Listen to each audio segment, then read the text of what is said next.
Hey, we're doing a review. No, we're not doing a review of a sports store.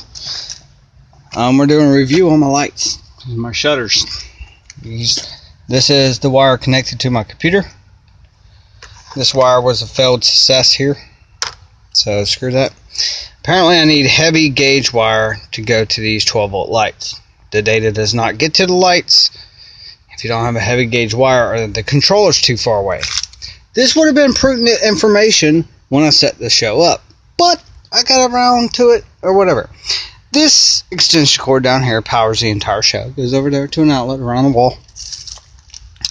So I can't even speak.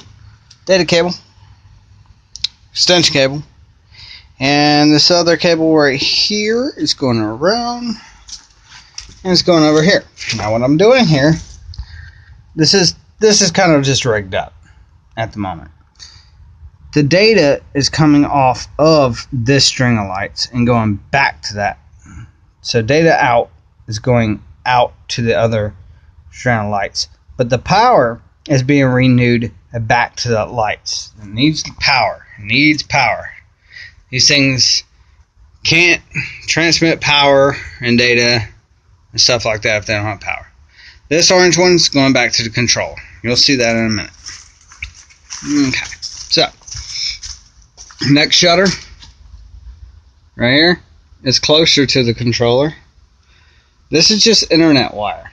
This is just internet wire chopped and put in here. Next year, I know how to do it now, so that goes into the controller. And again, as you can see, I'm just using data wire here, and I have two power wires coming back to the original power that is going back to the controller. So now we're getting up some wires. We have data wire, cable wire, data wire, data wire, data wire. This power injection, again, up here on the roof, I have strip lights running, and they're running right across, so it doesn't have any breaks in it. It looks good, so I left it that way. It's coming back down here. This kind of ghetto. I could have cut this and just directly inputted data and power into there. Probably didn't even need that.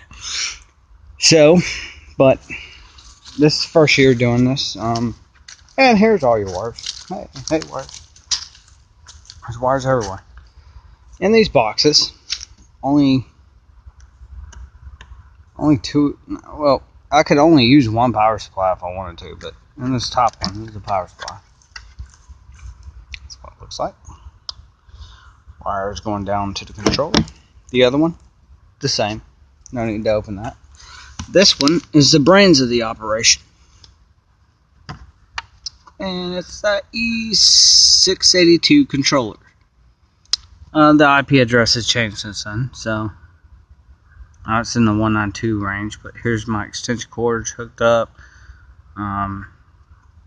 Technically, half of this crap is not even used, really. For the tree, I'm using these 3 plugs. That's it. For the windows, I'm using 2 plugs for the windows, 1 for the arches. For the roof, I'm only using 1.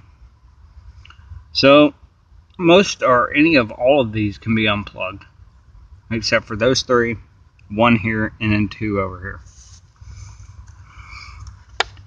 So, this is the data wire that I said that's going to my computer, and that's what controls the whole thing. Sends data to here, and it tells it what the lights do. Yes, wires are going all over the place here. I have a wire here. It's going over to this string of lights. Then it goes and it bounces off over here, and then it gets power injected again, and then fresh data is in. So this strand connected over to this strand by power, data stays the same. Then you do that and you connect it, and then power inject again, and power inject again, and you keep going around the whole tree. The tree topper up there. There's a bunch of plugs. I don't know if you can see them or not, but that's a holiday coral piece up there. Highly recommended. So are the strips on the tree. So you got pixels. That's what the pixel looks like from the side. There's a little microchip in each one of them. Tell them what to do. Got just 1/2 inch conduit, PVC conduit, coming around here. And this tree is about 8 feet tall. And that's the tree. It also does control. I got an extension cord coming out here. This is the back of my tune-in sign. You can see it's just a real estate sign, kind of Coro sign.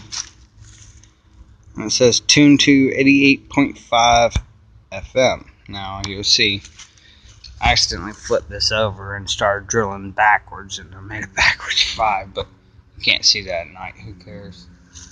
My arches, again, they are made out of corrugated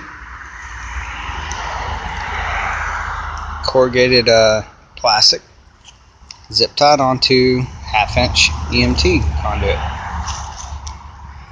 Again, pixels are just inserted to the back of them. Here's the back side of them, and the pixels are just sitting there. So there's a wire here that I'm standing on, connecting this arch right here to, well, power injected. Again, I didn't really have to, but then there's the thermostat wire, a little heavier gauge wire. Can't really see it. It's there. I'm just using thermostat wire. $12 for like 25 feet of it. 50 feet. So yeah, that's pretty much how it's put together there. The software does all the magical stuff. Putting together a tree is not that big of a pain in the butt. It's putting the lights on. It's a pain in the butt, because you're skipping every other hole. If you have the money to do this with every hole, man, more power to you. That's 20. That would be a 24-strand tree with no spacing. The resolution on that tree would be awesome. This tree did cost me about $1,000, so just gonna be honest with you there. You can pick them up from you can pick up a complete kit, which I should have just gone ahead and did, but couldn't afford it just to pay right out $1,000, you know.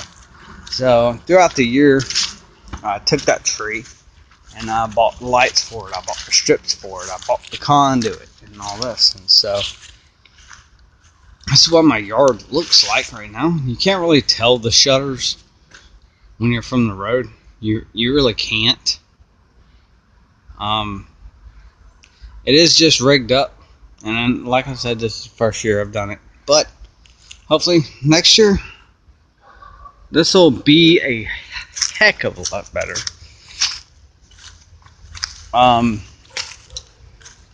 So from the street, that's what you see in my yard. So next year, make sure that you guys tune in to 88.5 FM when you're in front of my house. Have a nice day.